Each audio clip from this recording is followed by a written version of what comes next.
again, quick disclaimers. Most of you might be able to recall everything. Most of you might not be able to recall anything at all. All right, relax. There are a few topics which I am certain that you will be able to recall. All right, maybe word by word, or maybe at least the concept clarity would be there. So that I am certain about. Understood, everyone there in the session? So next 2 hours, close everything, focus to the whole possible that you can give. All right, 2 hours, I want each one of you to be with me, and I'm going to take you through each and every section wise your entire law. All right, of course, I have designed it in such a way that probably today 2 hours and tomorrow 2 hours we are going to spend. All right, so that you get some time in even reading. Having said that, I want everybody's cameras on. All right, if you guys have all plans of keeping your cameras off and chilling, don't attend. Might as well just drop the session and continue with whatever you're doing. I am very, very clear. I want all the cameras on. Bhavna, after 10 minutes, 8:15, if the cameras are not on, remove people. No problem Yes. at all. All right, let's get started with our session. First, quick 10 minutes that we are going to spend is to understand how to prepare for this paper. All right, so be with me. Just enjoy the session. Don't get hyped up. Don't get panicked. Be with me. Relax. I hope the screen is visible to everyone. Yes? Yes, sir. All right. So, guys, this material is applicable to September 25 as well as January 26. All right. If there are any amendments, if there is anything which is going to come up as and when for January attempt, we will separately tell you. For September attempt, all right, so far no amendments have been released. All right. So far, no amendments have been released by ICI for September attempt. Clear, everyone? Understood? So let's quickly jump into the whole material that you have of 159 pages. First of all, looking at the material itself, you would have thought, is it a theory? Is it a revision material or is it a complete material? No. The material is only having 70 pages, the one which is the main law. All right. Rest are all the examination questions and RTPs and MTPs. Here, everyone. All right. So, what and how? 100 marks paper, out of which you will have MCQs and you will have descriptive questions. Am I clear, everyone there in the session? All right. What is your ratio between MCQ and descriptive question? Anyone? Quick. 70. 37. Everybody is clear about it. All right. 70, 30. 30 marks, easy to go about. All right. We have to get 30 on 30. There is no option here. All right. MCQ, none of us can go wrong. Reason being very simple, that I have to just think and answer. There is no descriptive involvement here. You will actually be able to finish 30 marks in 40 minutes or 45 minutes maximum. All right. So, sir, now how does it go about and what is the whole law revolving around? 100 marks. Company law and LLP is going to be for 70 marks. All right. Each one of you sitting here are aware of it.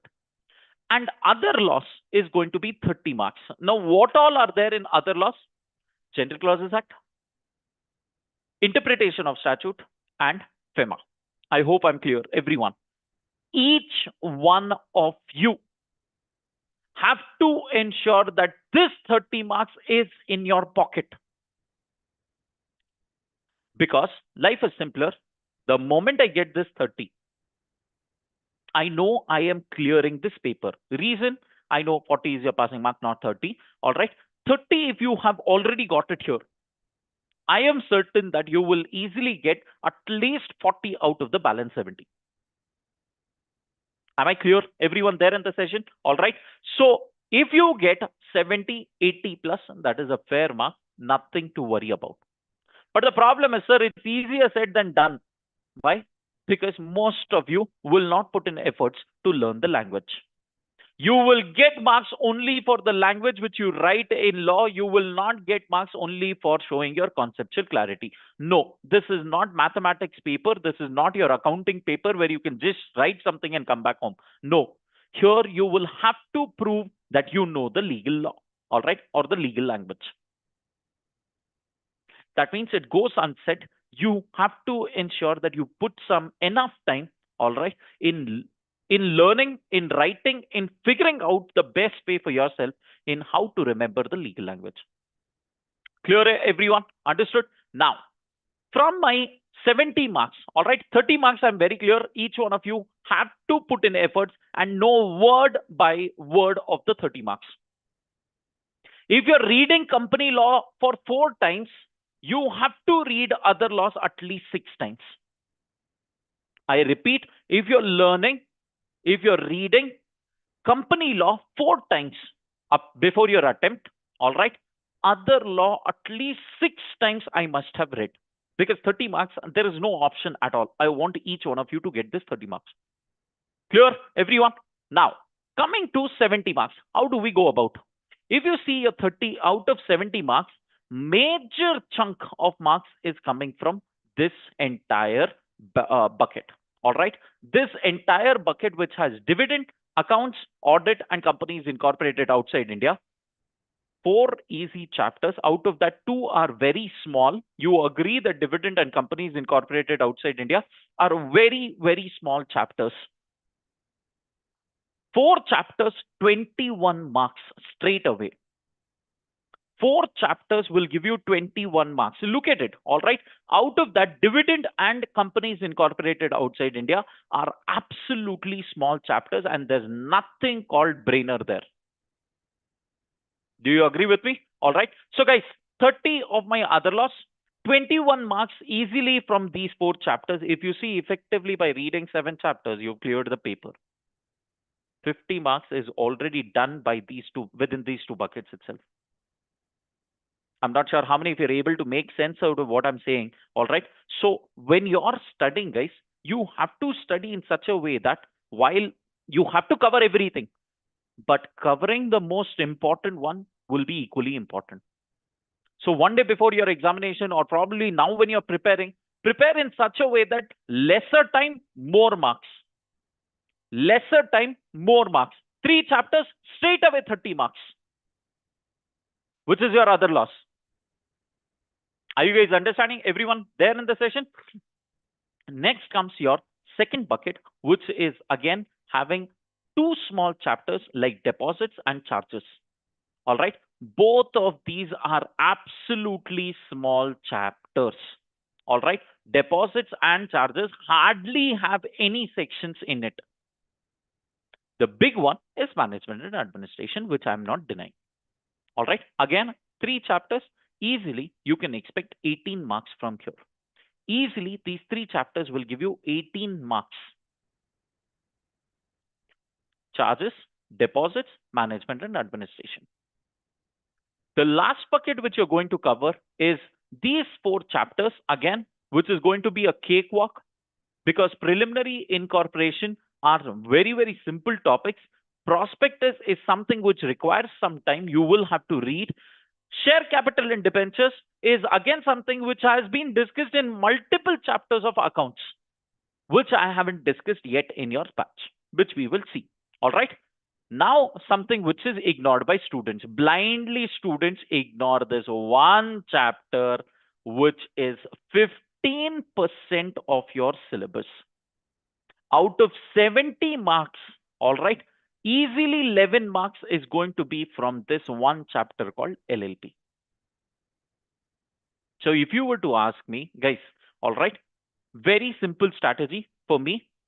Other laws is going to give me, again, other laws, 3 chapters. All right, dead sure that I will get 30 marks. LLP, 1 chapter, dead sure that I will get minimum 7 marks at least. Because minimum, I'm talking about 15% is what they have mentioned, but I'm saying 10% also, even if I get 4 chapters are already giving me enough marks to clear the paper. I know 40 is your passing mark, but 37 is what you've already got out of only 4 chapters. So stop panicking, thinking about law. It's a simple strategy which you will have to use your brain and work towards it. These 4 chapters, come what may, I must know word by word. No shortcuts at all. No shortcuts at all. All right. comes my second leg of efforts. My second leg of efforts will be towards the bucket 3, which is comprising of dividend, accounts, audit, and in companies incorporated outside India. Audit and accounts are those supposed to be big chapters in your whole thought process, but reading these two chapters anyway, you're covering significant portion of auditing as well. I'm not sure how many of you can make sense out of it. Reading these two chapters, you're covering significant portion of your auditing as well, because audit and auditors is a part of your company audit chapter in auditing. Accounts of companies is anyway going to be picked up as a part of your discussion for, or again, first of all, it is going to be there in your accounting paper. Second thing, accounts of companies is also going to help you in this chapter called as audit of items of financial statements. I hope I'm loud and clear, everyone. So again, a simple strategy by reading these two chapters overall for the entire intermediate paper, I will be covering at least 40 marks. Do you agree? All right. So my second effort has to be, so my first priority is going to be my other loss. My second priority is going to be towards the part 3, all right, which I have to ensure that I know word by word. This entire bucket itself is going to fetch you easily 60 marks, according to me. All right. I know 37 plus 21 isn't 60. Don't do the math here. I'm just saying bare minimum 60 marks you will be able to sail through. Total coverage, 7 chapters. All right. Total, rather 8 chapters. Total coverage, 8 chapters. And you have got 60 marks from these 8 chapters itself. Good to go? Everyone there in the session? All right. Yes, sir. So now, how are we planning, sir, for the next 2 days that we have, today and tomorrow? How are we planning?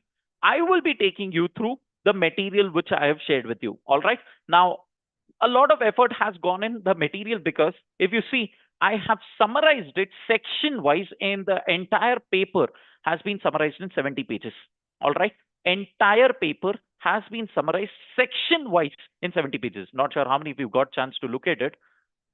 Can I say this is a substitute for your CAPS material or study material? Answer is no. It's a revision material. Use it like revision itself. So what are you going to do is, again, listen to me very carefully. Once I finish a particular chapter, all right, go finish the revision as well from this material. If you want to update something, update it in this material itself. Do whatever it is. Why? For few chapters which you are not able to touch your study material and CAPS material one day before examination, I'm talking about worst case scenario, all right, your revision material should be able to do justice for the coverage. All right.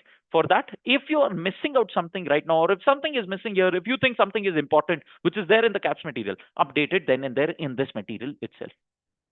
Clear, everyone? Understood the point? All right. So on this note, let's get started. Already tensed? Scared? No. No.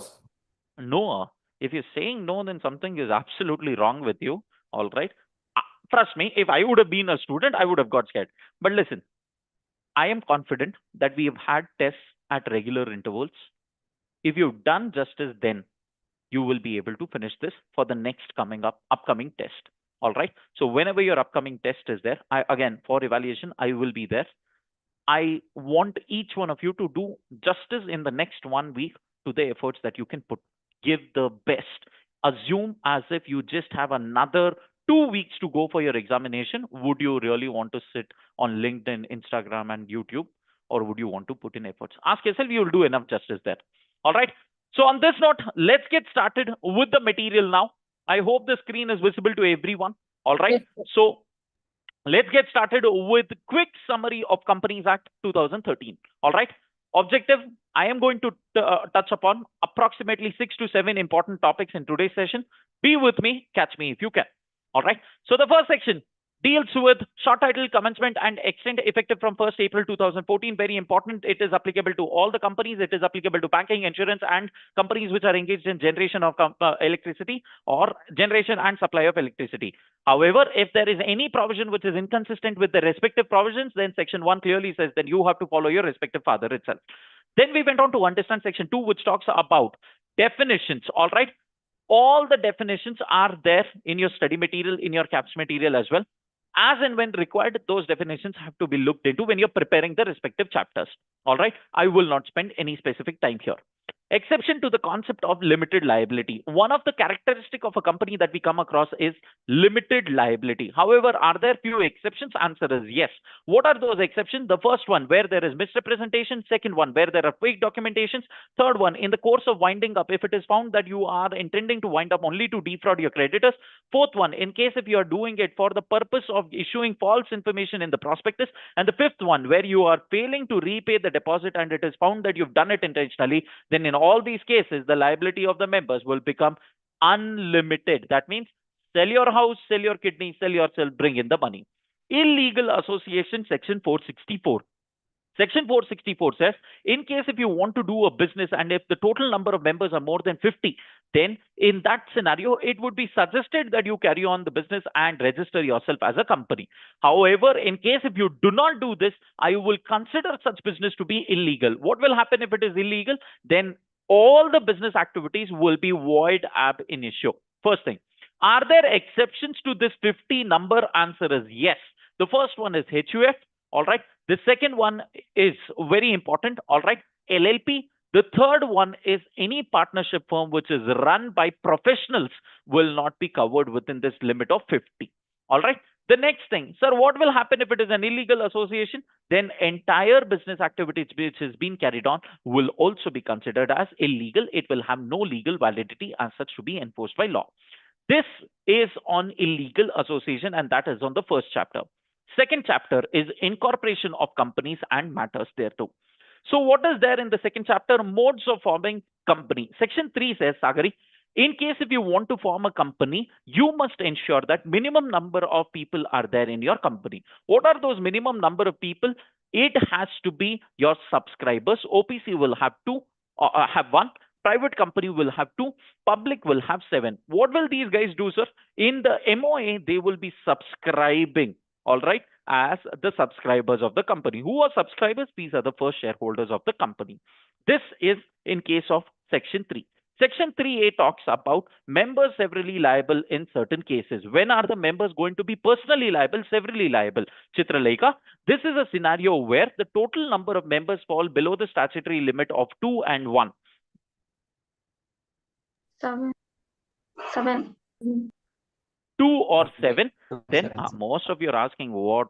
That means you're not following. All right. Total number of members fall below 2 or 7 in case of a public company and 2 in case of a private company. Then you have 6 months to regain that number, bring in that number. No, sir, I'm sorry, I forgot. In that scenario, whoever is continuing the business with such limited number of people will be severally liable for the debts of the debts and obligations of the firm which they have attracted after that time. All right. Section 4 talks about MOA. How do you remember MOA? MOA has 6 clauses, which is no class. All right. Now, what are those no class? Name clause, object clause, capital clause, liability clause, association clause, and situation clause. All right. Section 399 of the Companies Act says that it is a public document which is available to everyone. What will happen in case if it is a public document? Please read the documents carefully before entering into any transaction with the company. In case if there is any issue later on, doctrine of constructive notice will come into picture. What is doctrine of constructive notice? I have given you the notice. You didn't read it. It's your problem. I am not going to be held responsible for this. This is about section 4. Coming to section 5, what is articles of association? The articles of association, am I fast? Able to catch? Yes. Yes, sir. Yes, Yes, sir. yes, sir. Comfortable with the pace, guys?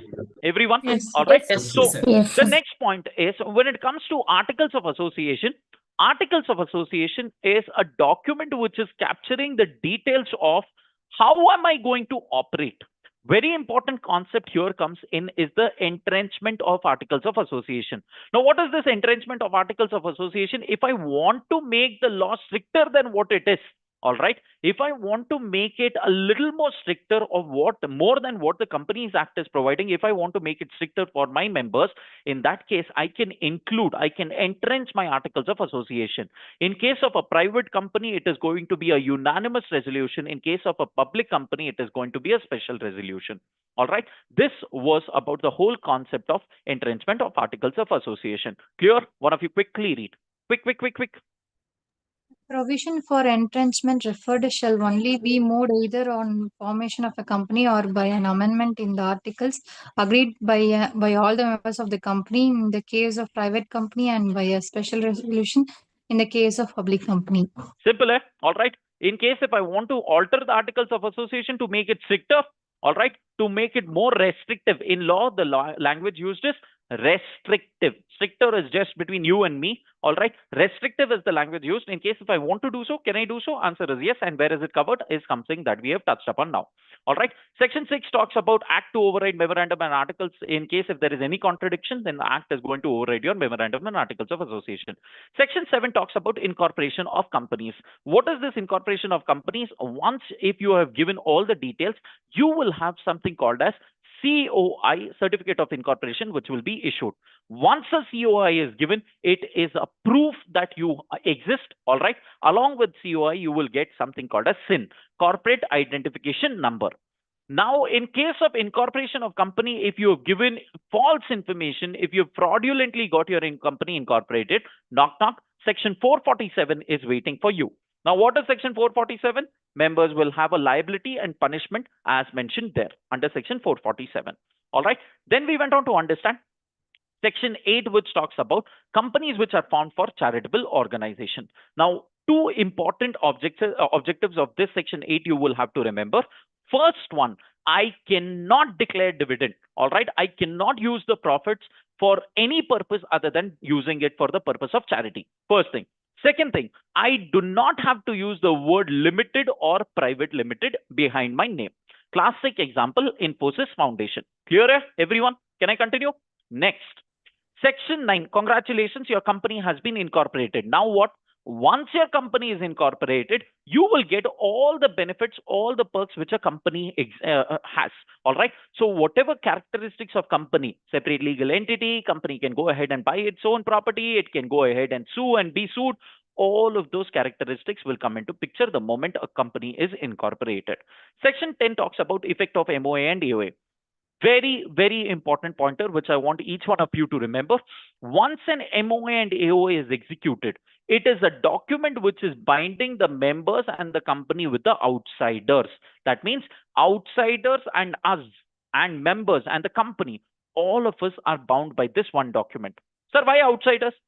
Constructive notice, Section 399. Even they have access to it. So they have to read it carefully and then enter into transactions with the company and its members. All right.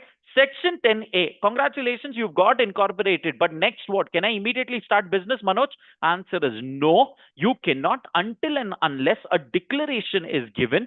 All right. Only then you can go ahead and start your company. All right. And what declaration can I, only then you can go ahead and start your business. What declaration has to be filed? A declaration has to be filed by a director within 180 days that their office is verified. Do you remember we've discussed about what will happen in case if the office is not verified? Shell companies, one building having 3,000 companies, all of that we had touched upon. All right. Able to recall somewhere something? Yes, sir. Yes. All right. Yes, So sir. here it becomes important that within 180 days, I will have to go ahead and give a declaration. And once this declaration is given, two things are covered in this declaration. First, whether all those whose name are provided in the MOA, subscribers, have they paid up the amount or not? Second, if the address has been verified or not. Clear, everyone? Can I continue? Yes. Yes. Is the screen visible to everyone? Yes, Yes, sir. sir. Yes. Yes, sir. Coming to the next point, Section 11 has been omitted. Section 12, mark it very, very important. Why? Because Section 12 talks about your registered office. Is the screen visible to everyone now? No, sir. No, sir. Yes. All right. Yes, sir. Perfect. Tori, just give me a second.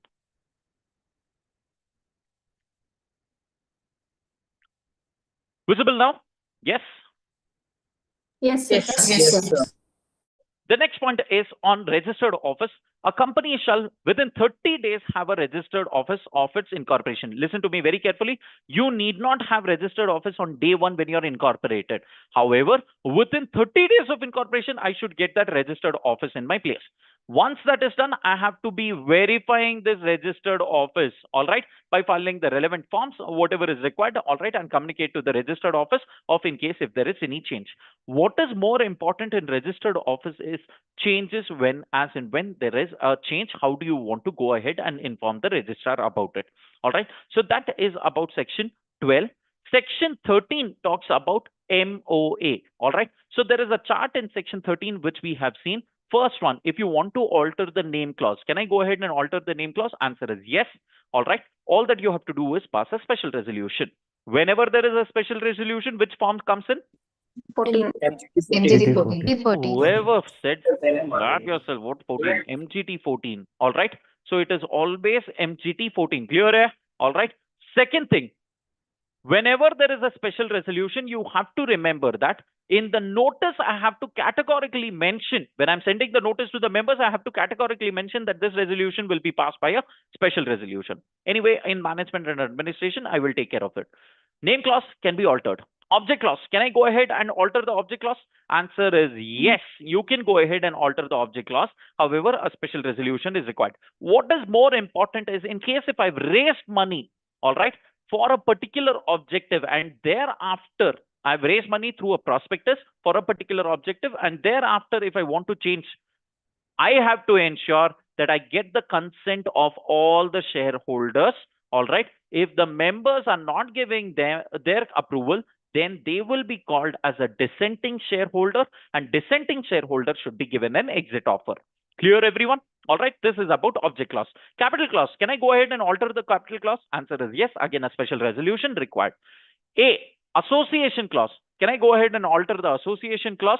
Answer is No. slap No. yourself. Who's the first person who landed on moon? Cannot change. Whoever it is, that person cannot change even after it is 100 years. Am I clear? That's exactly what we are talking about. Association clause also cannot be changed. All right. So no class. And the last one is situation clause. Now, situation clause is one of the most important clause in this entire section. All right. So what is the change? There are 4 types of changes which can come into picture. One, within the city itself, if I'm changing, do I have to break my head? Answer is no. Pass a board resolution. From one city to another city, but within the same state, do I have to do anything? Answer is no. An ordinary resolution should be good. All right. City to city is okay. Now coming to the third one, from one state to another state, special resolution is required. All right. Fourth one, from one registrar to another registrar, again an ordinary resolution will come into picture. This is something that we have discussed. There are 4 types of resolutions or 4 types of changes in office. Guys, I want you to remember this. It's an important concept. Next, alteration of articles of association, nothing hyphanda. Whenever you want to alter, you will have to pass a special resolution and you will have to file a public form MGT 14. Section 15, whenever any alteration is done, it has to be noted in every copy. All right, whenever there are any changes done, you will have to mention that this is a change in your MOA as well as AOA. We have discussed this. We have seen a couple of MOAs and AOAs whenever there are changes. Rectification of name. Section 17 is slightly different. You will have to understand this. One is change in name, which is coming under section 13. All right, which is a part of my MOA. The next one which I'm talking about is rectification of name. When will this come into picture? This will come into picture if an application is made by somebody else for rectifying your name. So there are 2 things. All right. First, in case if there an ordinary resolution with the central government will be required.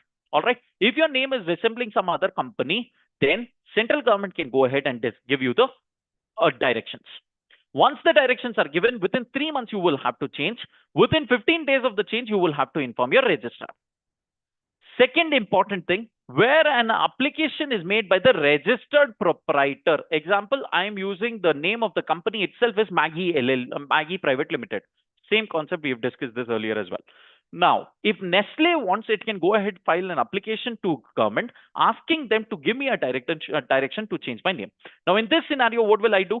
They will have to go ahead and ask me to change the name. Within 3 months, I will have to go ahead and change the name.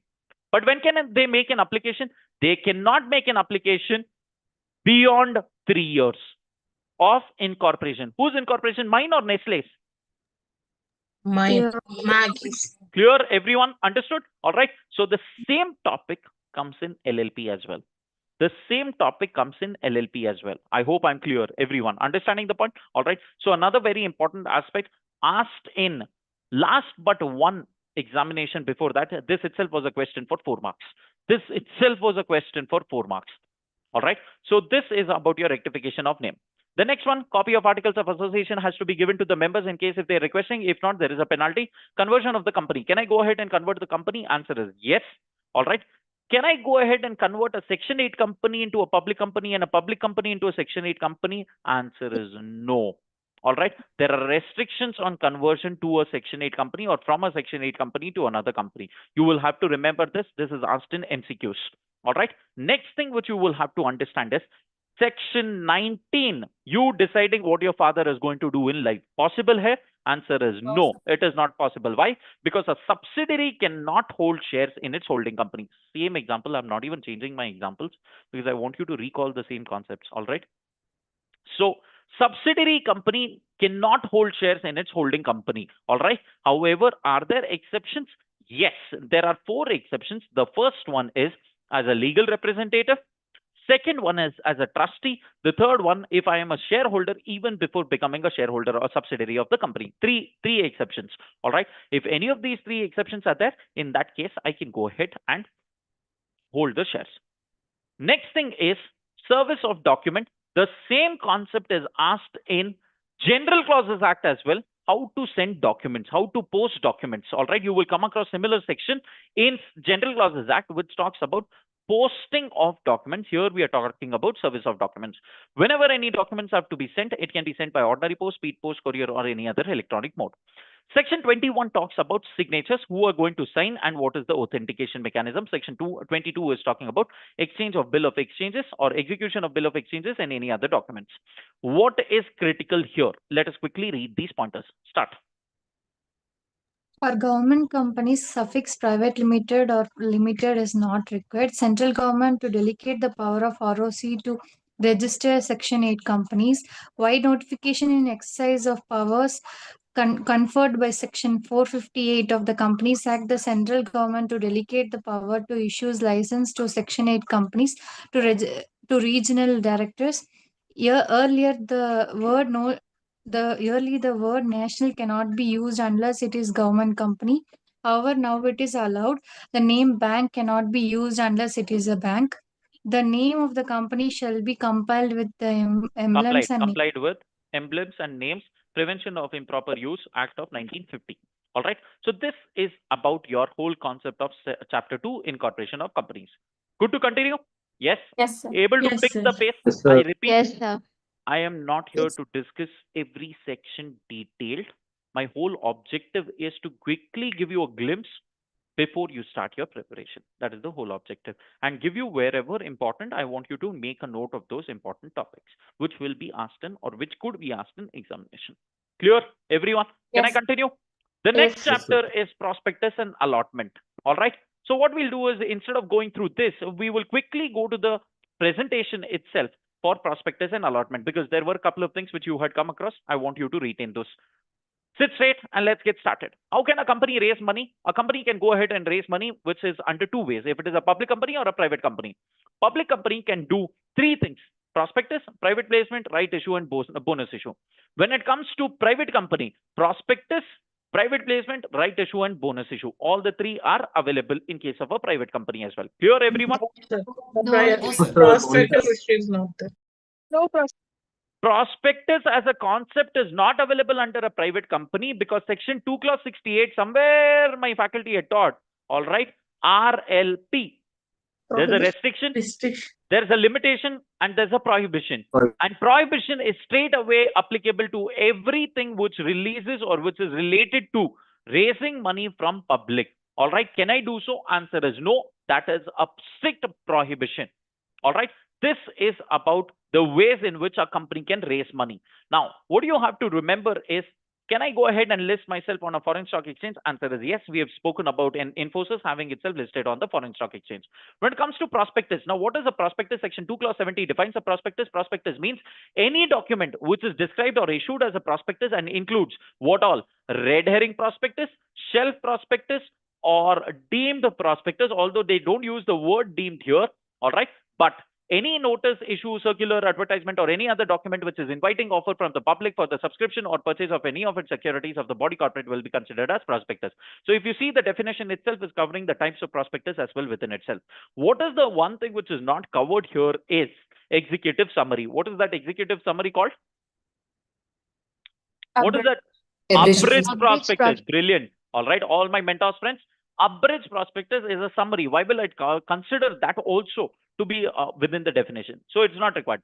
Shelf prospectus, red herring prospectus, and very important, deemed prospectus is covered within the ambit of section 2 clause 70. We went on to understand section 2 clause 81, which talks about what is the meaning of the word security. I want each one of you to know the definition of the word security. Very, very important thing which is not included or what cannot be considered as a security. I want each one of you, make a note, open your books, quick. Definition of security.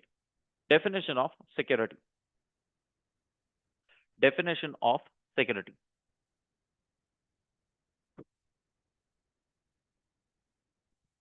Pranav there? Abhishek? Sir. Yes? Shavya there? Sridhar there? Sharon? Kanishk? Yes, sir. Yeah. Perfect. All right. So going back to the point, listen to me very carefully. Make a note. Securities definition is very, very, very important. All right. Let's go ahead with the next point. Now, what all is covered as a part of my information, sir? In the prospectus, what all is covered? Three things are covered: GFS, general information, financial information, and statutory information. What each of these are, we've discussed. Very, very important is types of prospectus. What is red herring prospectus? Section 32. Section 32 says red herring prospectus means a document which is inviting public to subscribe to your securities. However, two things are missing. All right. Why is this document issued? To understand whether the market is interested in buying my shares or not. All right. So two things which will be missing will be the price and the quantum of shares. This is a red herring prospectus. Second thing is your shelf prospectus. When I want to make multiple issues, multiple public offers, then having multiple prospectus is prepared every time. I will issue one main prospectus which will be called as the shelf prospectus, and every time after that, whenever I want to come up with an issue, I will issue a document called as information memorandum. All right. The third thing is called as a deemed prospectus, where I am not doing anything, but I'm asking some third party or any other document, any other person to go ahead and raise money on my behalf. Then in that case, I would want to consider the document issued by them as well as my prospectus. The fourth one is called as the abridged prospectus, which is nothing but a quick summary of whatever the prospectus deals with. All right. So very important from your examination perspective is going to be the validity period of prospectus. What is deemed prospectus? Read, one of you. Where a company allots or agrees to allot any securities of the company with a view to all or any of those securities being offered for sale to the public, any document by which the offer for sale to the public is made shall, for all purposes, be deemed to be a prospectus issued by the company. In simple terms, when I am allotting shares to another person with a view that this will be offloaded in the market. All right. Let's suppose I take an example. I don't want to go through the whole hassle of preparing a prospectus. So I am extra shana. What did I do? I am asking Archana to go ahead. I will give you 10 lakhs, 20 lakhs worth of shares. You offload it in the market by whatever document you called. Now, whatever document Archana uses will be considered as my prospectus. This is the whole concept revolving around the deemed prospectus. All right. Now, how do I know in case if it is a deemed prospectus or not? Two important conditions. The first one, I haven't got the money upfront. Rather, I will be offering the securities within 6 months from the date of allotment, and the whole consideration will be received later on. It wasn't received at the time of issuing it to Archana. This is the whole reason or condition based on which I will be categorizing it as a deemed prospectus. Write down. Important aspect. All right. Important types of prospectus. Types of prospectus. Let's go ahead with the next. All right. Person making an offer or a company is a company or a firm. All right. Additional points which you will have to disclose in your prospectus. Section 28 deals with your OFS. Now, what is OFS? Offer for securities. All right. Now, or offer of sale. What happens if the members have shares? If they want to go ahead and offload it in the market, the moment they offload it, there will be a crisis. People will not be able to appreciate what is the reason. All right. So, and the problem is it's going to be a huge quantity which they'll be offloading. The moment they offload, there will be a price plunge. All right. The markets will fall. thinking that the members themselves want to go ahead and sell. So what they can do is they can take their bunch of shares, give it to the company. Company will offload it in the market as an IPO or FPO or any other public offers. All right. So this is about offer of sale of certain of shares by certain members of the company.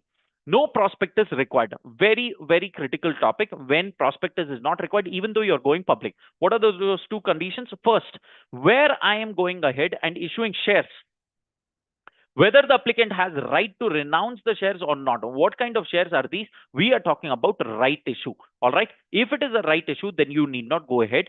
Second thing, where my shares are previously, I'm issuing the same category of shares which are already listed on the stock market, then in that scenario, I don't have to go ahead and give another prospectus. Can I change the term after issue? Answer is yes, you can go ahead and change the terms, which is called as variation of term under section 27. Now, what is variation of term? If you've raised the money for a particular purpose, but if you're not able to carry out, then a special resolution has to be passed. Dissenting shareholders will have to be given an opportunity to exit with an exit option. All right. Next, can I give commission to the to people who are selling my shares? Answer is yes, provided articles of association permit. Please note, Shobini, in case if you want to go ahead and give commission, articles of association is a mandatory requirement. It's not about only section. Articles of association has to mandate. Open your books quickly right now. Hungry? No. For No. knowledge, we are hungry.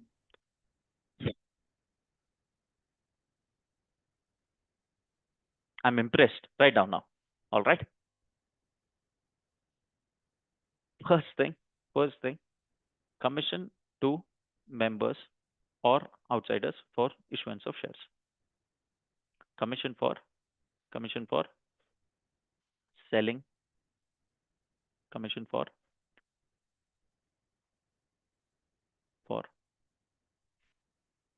selling the shares. First point. Articles of association have to mandatorily authorize. Only then commission can be paid. All right. I repeat, this itself has been asked in examination as an MCQ. All right. And majority student blindly went ahead and wrote, yes, it is allowed. No. If the articles of association do not have a point on this context, it cannot go ahead and give commission.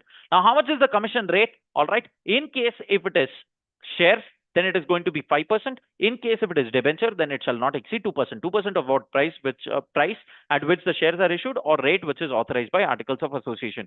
From where will I give this? Either it can be out of the proceeds of the issue, or it can be profit which I earn. All right. Either of these will be allowed. Minimum subscription, section 39, which talks about allotment of securities.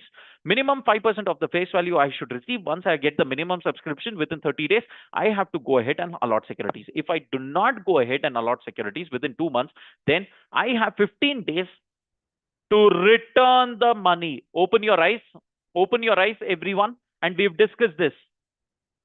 If the allotment is not made within 2 months, you get 15 days. For what? Extra time period to allot? No.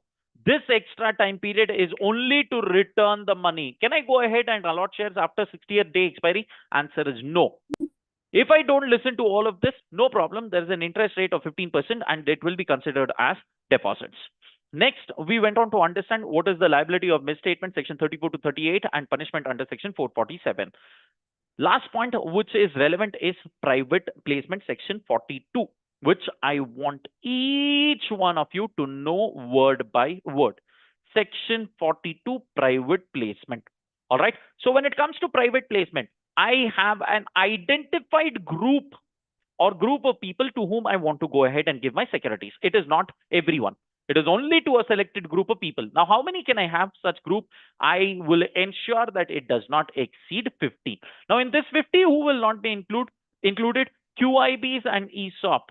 All right, or employees who are being offered securities because of an employee stock option will not be included for the purpose of my calculation of 50. Can I have multiple rounds of private placement? Answer is yes, you can have. All right. But however, even if you have multiple rounds, your total cannot exceed. Listen to me very carefully. Your total cannot exceed 200. All right, I'm not sure how many of you have understood. So if I want to have multiple rounds of public private placement, I will ensure that aggregate of all the private placements does not exceed 200 members. For the purpose of this 200, again, who will not be included? QIBs and employees who have got shares because of securities, because of an employee stock option, will not be included for the purpose of this 200. So right now, quick private placement. Private placement.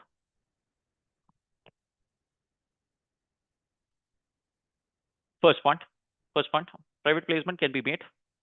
However, maximum number of people, maximum number shall not exceed 50. Shall not exceed 50. Shall not exceed 50.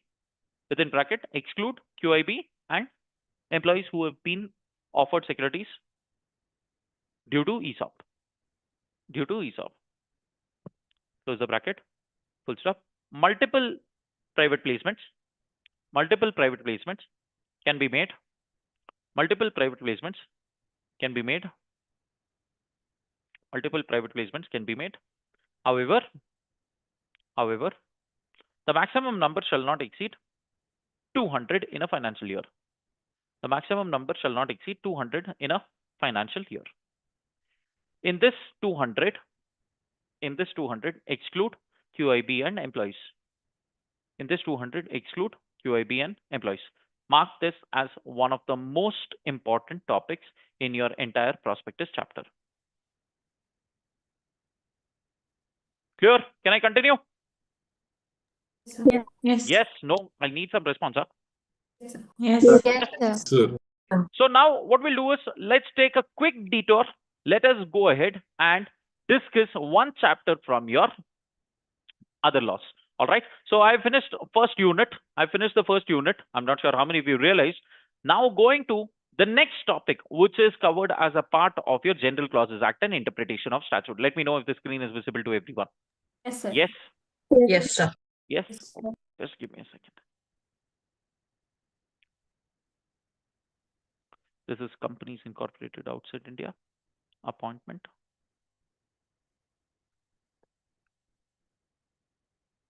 Just allow me a second. 58, sir. Page number 58. 58. Perfect. All right. So the next topic is your chapter called General Clauses Act. All right. Again, simple cakewalk topic. I want each one of you to ensure you know word by word from your study material. No compromise on other laws.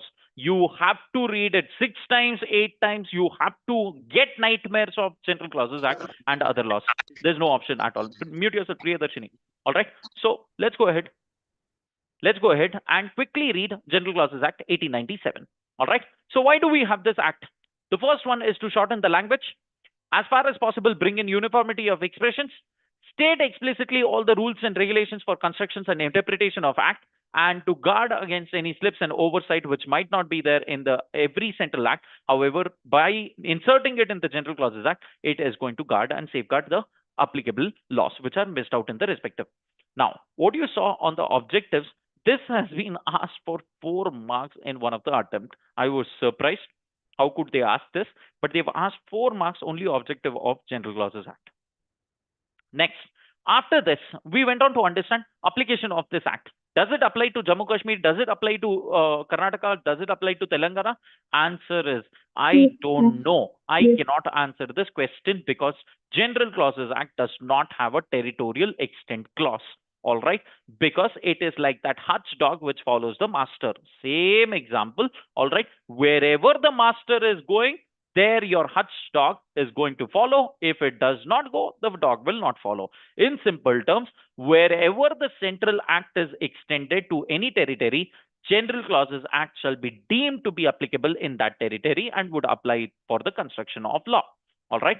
Next, coming to the basic definition, I want you to know the definition in this chapters. There are a few definitions like affidavit, what is preamble, good faith. These are all questions which have been asked for 6 marks. Write a short note on the following. All right. I hope I'm loud and clear. So what is preamble? Preamble is to quickly give you a whole insight of objective why this law has been framed. All right. It talks about the scope and the objective of particular act being introduced. Types of definitions. All right. There is inclusive, exhaustive, exclusive, exhaustive and inclusive, exhaustive and exclusive. What may come in examination is shall and may. Shall is mandatory in nature, may is not mandatory, it is optional in nature. All right, what is the language that we use? In case of shall, it is always assumed that it is mandatory. However, may is not mandatory, it is just directory in nature. However, certain definitions or certain places, certain laws, these might be interchangeably used. However, the intention has to be understood based on the law required. All right, or how to read this. Coming to section 3, which defines a couple of definitions. All right, I want you to know the definition of an affidavit, what is a central act, what is government securities, and what is good faith.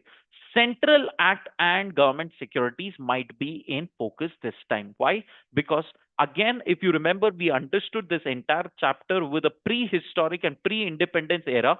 All right, how Part A states were there, Part B states were there, how your post-independence laws came into picture, all of these we have discussed, if you're able to recall. All right.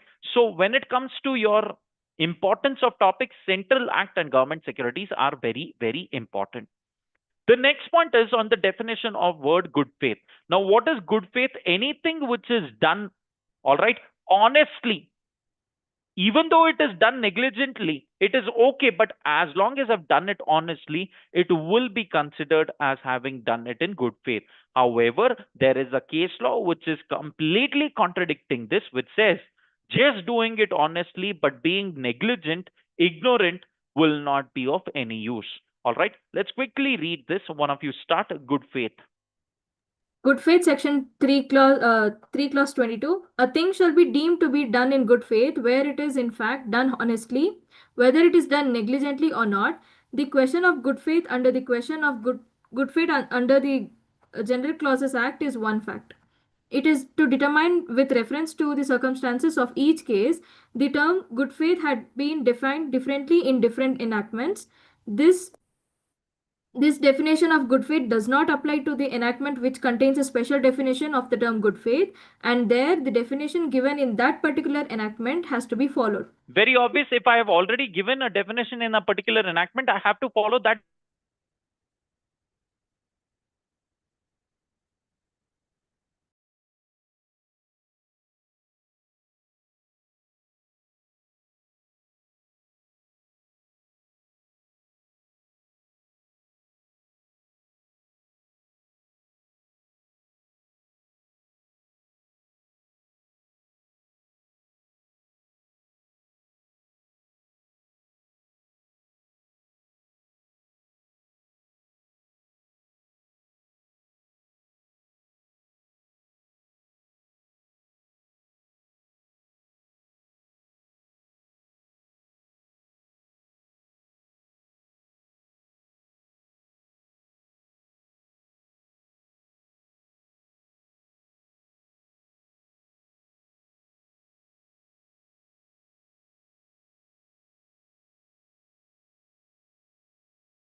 Am I audible? Yes, sir. Yes, sir. Right.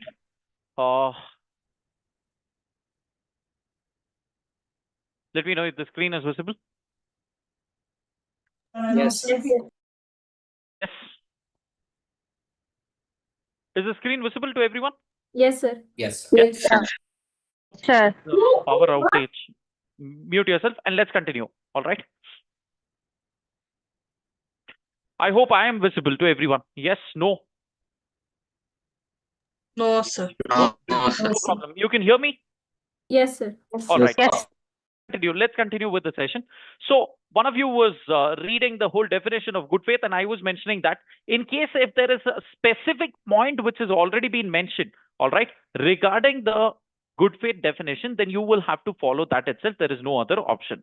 All right. So you will have to follow that particular definition given under the Act. Am I audible to everyone? Yes, sir. Yes, Yes, sir. sir. Give me a second. Sir. Just give me a second.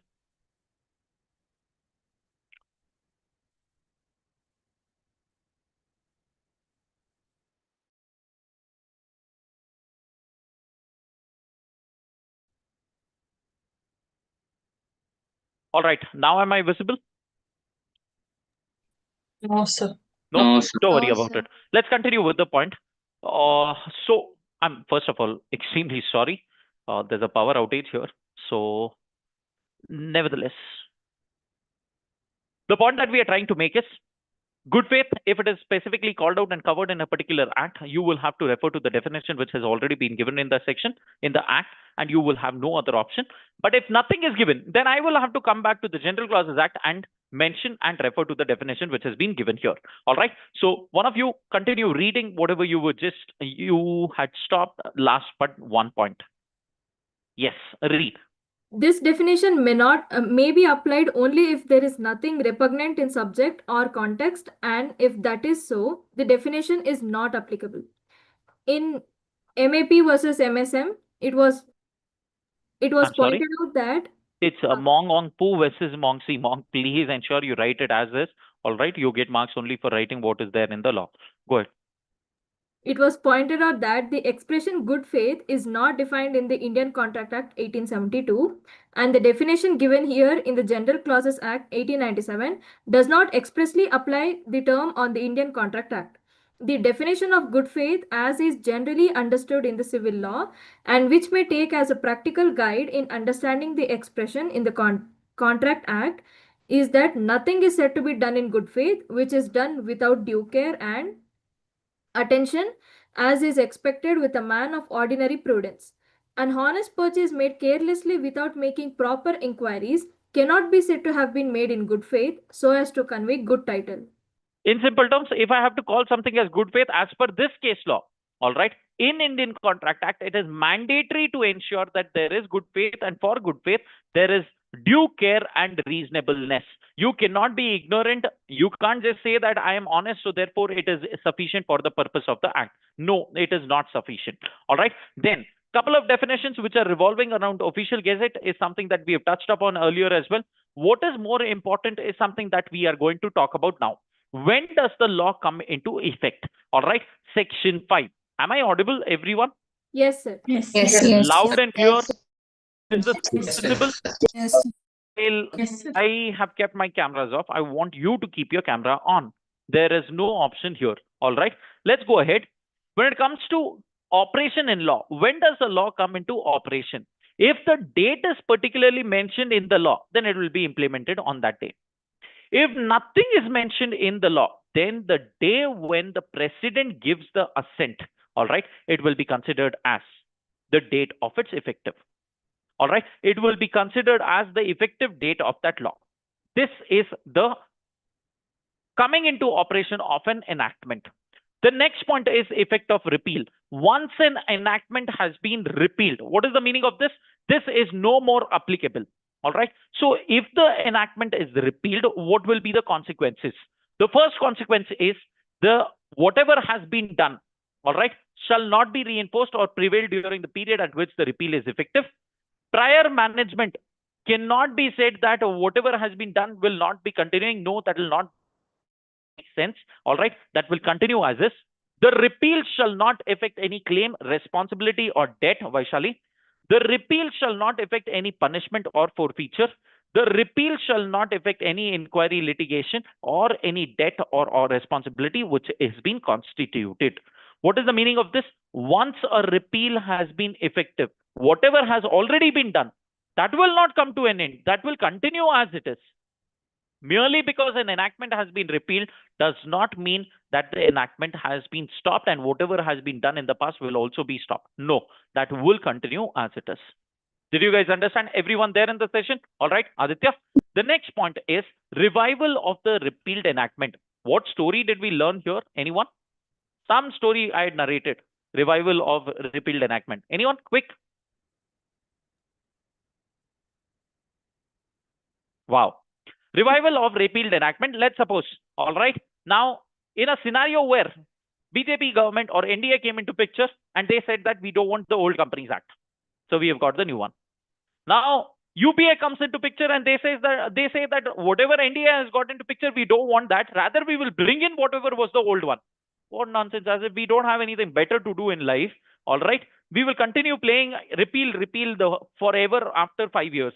Law says nothing doing. You cannot revive a repealed enactment until and unless you have given the purpose why you want to revive it. All right. This is about the revival of repealed enactment. The next one is Section 8, which talks about construction of references to the repealed enactment. If the Income Tax Act 1961 is still giving references to your Companies Act of 2013 to 1956, does mean that it will continue. You will have to understand the corresponding law under 2013. All right. In simple situation, if I am saying that a particular section of Companies Act is being of 1956 is referred in Income Tax Act, since Companies Act 1956 is not there anymore, what will I do? Find out the corresponding section under 2013 and apply that. This is your construction of references to repealed enactment. Commencement and termination of time. Whichever time or date has from, that has to be excluded. Whichever date has to, that has to be included. This is something that we have learned under Section 9. Section 10 talks about computation of time. All right. It has to be in terms of certain days. In case if nothing is mentioned, then it is going to be the days when your office or court is open. All right. That has to be taken as computation of time. Measurement of distances. Something called as parota, which you have learned in agricultural income, which your respective faculty might have taught. All right. In this situation, 2 kilometers, 6 kilometers, 8 kilometers, whatever you guys have learned. All right. Now here, how do I measure the distance? All right, Mamta, the distance has to be measured on a straight line as if it is a horizontal plane. All right. So in a straight line on a horizontal plane, how would you measure? That is exactly how we will continue measuring the distances under Section 11 as well. The next thing, gender and number, something that we have discussed in length. All right. Masculine includes female and singular includes plural as well as vice versa. Whenever I'm talking about a repealed enactment or an old law, all the references of orders issued, all the circulars which have been issued under that law has to be read together. It cannot be read in isolation. Chaya, whenever I say you can listen to me, does not mean you will have to listen to me. All right, sit straight. Listen to me very carefully. Now, what am I talking about? Whenever I am saying you have a power to add, it also gives you the power to cancel, rescind, or vary. All right. So it is not just restricting yourself to only giving the powers to add. It also includes your power to go ahead, rescind, and vary any of the law. This is about your Section 21. Section 24. Am I audible, everyone? Yes, sir. Yes. Yes. Termination of orders issued under an enactment which is repealed and reenacted. Shobhini, if a law which has been repealed has been reenacted again for whatever reasons, all right, for whatever reasons, if I bring in Companies Act 1956 once again, then all those orders, all those circulars which were passed under 1956 will also come along with it and get reenacted. Understood? All right. Next, Section 27, meaning of service by post. Very, very important. Just some time back, I've told you under incorporation of companies as well, service of documents is what we have learned there. Here it is meaning of service by post. Very, very critical topic. All right. So what all is covered here? In case if I want to send any document by post, it has to be ensured that the following things are covered. What? Properly addressing it, sleepy, prepaying it, and very important, it is only sent by registered post. There is no other option here. All right. Section 26 talks about you cannot be punished for the same mistake twice. Although a trial can be carried out under both the law, but punishment can be only under one law. Madhuri, this is about your General Clauses Act. Let's go ahead with the next chapter called as Interpretation of Statute. Most of you are thinking, when did this guy even start? Am I audible? Yes. Guys, Yes, sir. just give me a Yes, sir. quick second. I will connect once again. I will log out and connect once again. Just allow me a quick second.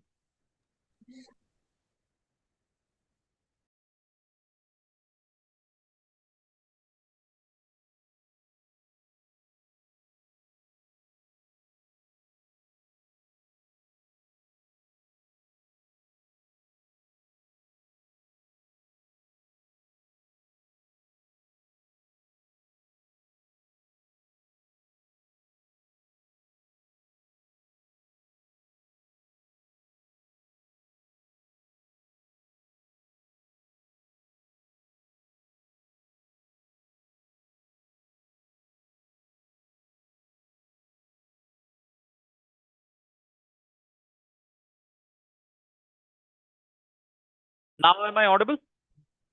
Yes, sir. Oh, yes. Yes. What is that reaction? I didn't understand. Nevertheless, all right.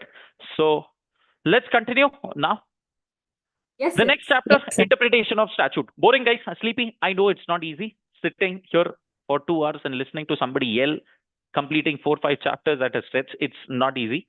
But the whole intent is to give you a quick glimpse of what we have discussed. All right. So that it becomes, you get a flavor of what you're going to read for the next 2-3 days. That's the only objective of coming up with an R2E. All right. So let's get started with interpretation of statute. Focus, everyone. All right. And be there with me. Can I begin? Yes, Yes, sir. Yes. Statute. Now, when you're discussing this, what is the meaning of the word statute? What is document? What is instrument? What is deed? These 4 words are extremely critical. All right. Open your books and write down. Quick. Distinguish between document, instrument, and deed.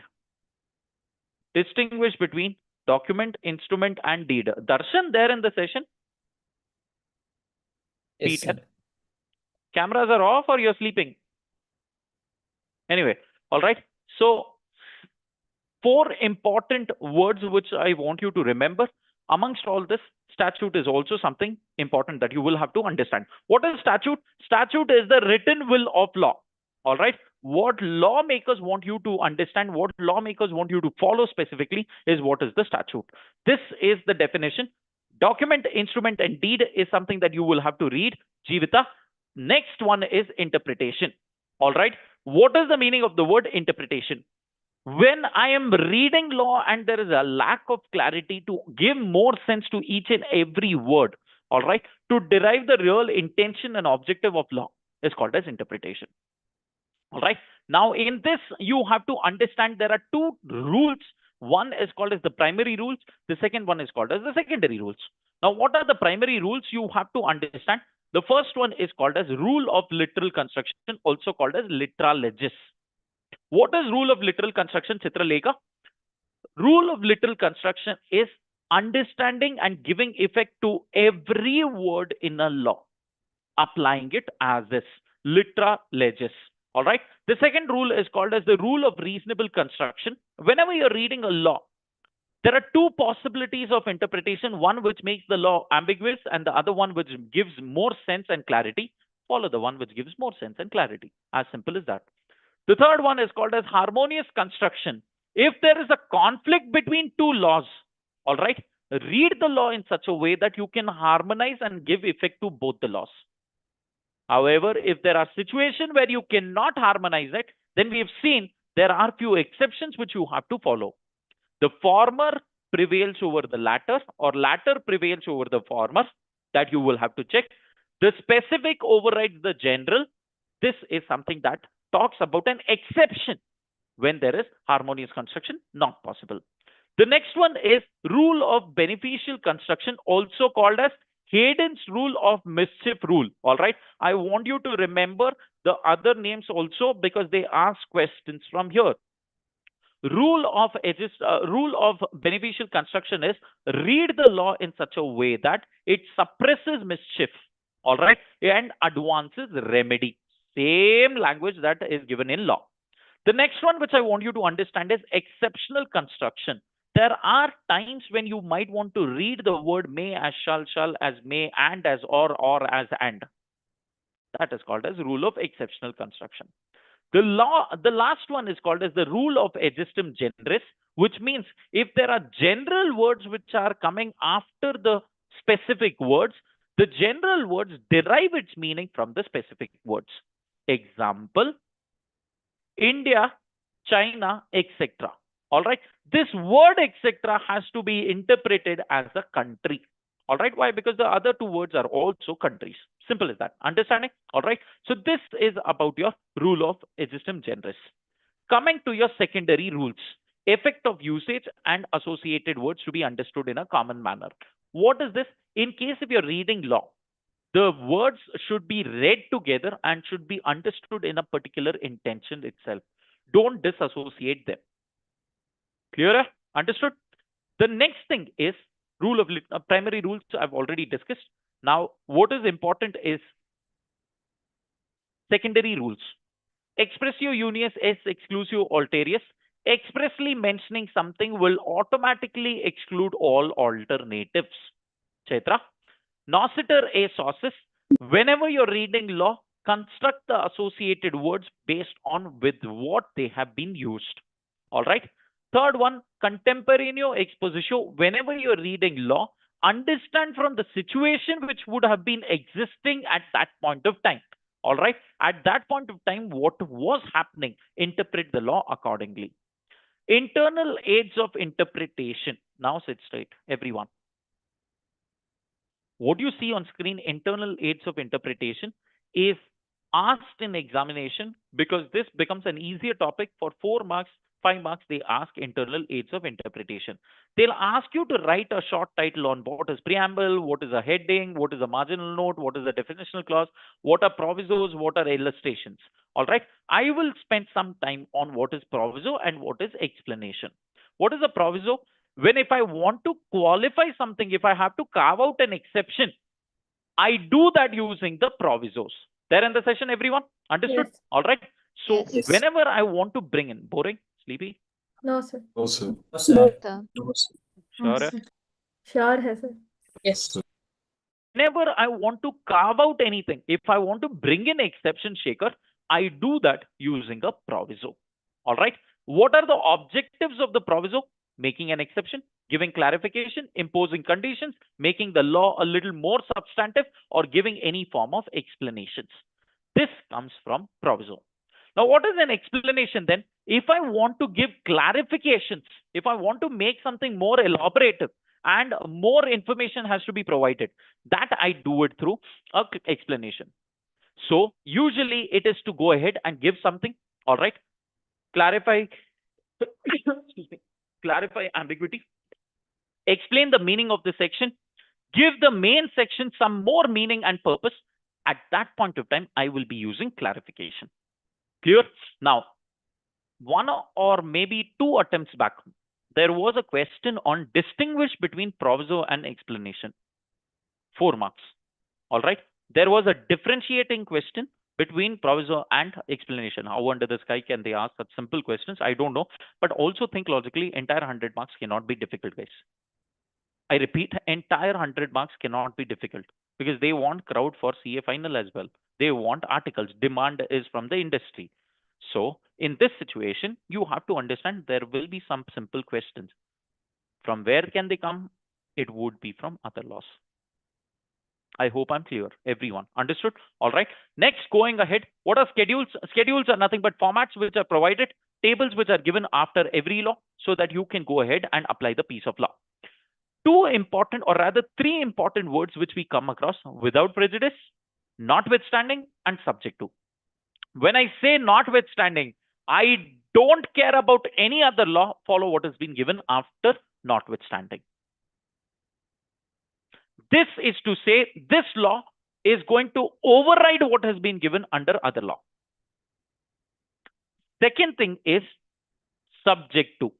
When I use any law, in any law, if I'm using the word subject to, I am saying this law is dependent on the other law. It is dependent on its application on other law. Subject to your availability, I can have a session even on Wednesday. What is the meaning of this?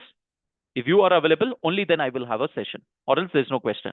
Notwithstanding your availability, there will be a session on Wednesday. I don't care about your availability. Session is still going to happen. Are you guys understanding? All right. The third thing is without prejudice. What is the meaning of this? If I have already mentioned something, all right, I clearly believe that people who are working hard can go ahead and clear every examination. This is my general piece of law. But without prejudice to this, at times, if you're smart, then it might still go ahead and you might still clear the examination. So when I use the word without prejudice, what am I trying to say? I am not cutting down the generality of what I mentioned. Whatever I mentioned first will prevail. That is right. But if you don't agree to it, then I have something else to offer. And where is that offering coming from? After without prejudice. Crystal clear of whatever I mentioned. Can one of you quickly read without prejudice too? Meaning of words without prejudice. An expression containing the words without prejudice to the generality of indicates that anything contained in the provision following such words is not intended to cut down the generality of the meaning of the preceding provision. Very important. The succeeding one does not want to cut down the preceding one. All right. This is about without prejudice. Notwithstanding, anyone? Meaning of the term notwithstanding. A provision containing the word notwithstanding is generally termed as a non-obstacle clause. The provision containing the word notwithstanding has an overriding effect on the other provision, that is, such provision shall prevail over the other provision. In other words, if there is any inconsistency or departure between the non-obstacle clause and another provision, it is that the non-obstacle clause which will prevail. Accordingly, a non-obstacle clause restricts the operation and effect of all the contrary provisions. Madhuri, have you been reading this as non-obstacle? Non-obstacle. Non-obstante clause. All right. Very important. It is non-obstante clause, notwithstanding. Read, one of you, subject to. Meaning of A provision term containing subject to. A provision containing the word subject to gives an overriding effect to the other provisions, that is, other provisions shall prevail over such provision in case of any inconsistency. Simple as that. All right. In case of notwithstanding, this will override the other one. In case of subject to, that will override this one. Simple as that. Clear? All right. So this is about your interpretation of statute. Now going ahead with, again, company law itself. I hope the screen is visible to everyone. All right. Let's quickly jump into the next topic. Let's quickly take up. I hope. Is the screen visible to everyone? Yes, sir. yes, sir. Pick up the next topic. Let's go ahead with deposits and charges. All right. The screen is here and we jump into deposits now. Acceptance of deposits. The first section itself is prohibition on acceptance of deposit from public. Who cannot accept deposit? All right. The first thing that you have to understand is only the provision, whatever you're going to learn, is not applicable to banking and non-banking companies. Why? If they don't accept deposit, where will you and I go put money? All right. Very obvious. So this entire section is not applicable to banks and NBFC. Now I'll tell you what they can come up as a question in exam. They will give this provision, and in the first sentence itself, they will mention Canara Bank has taken acceptance from so and so. And let's suppose it's an intercorporate deposit. It has gone ahead and taken it. Comment if it is a deposit under the definition of the word deposit. Also comment whether the provisions of deposits are going to be applicable or not. All of us will start writing histories together without noting they mentioned Canara Bank.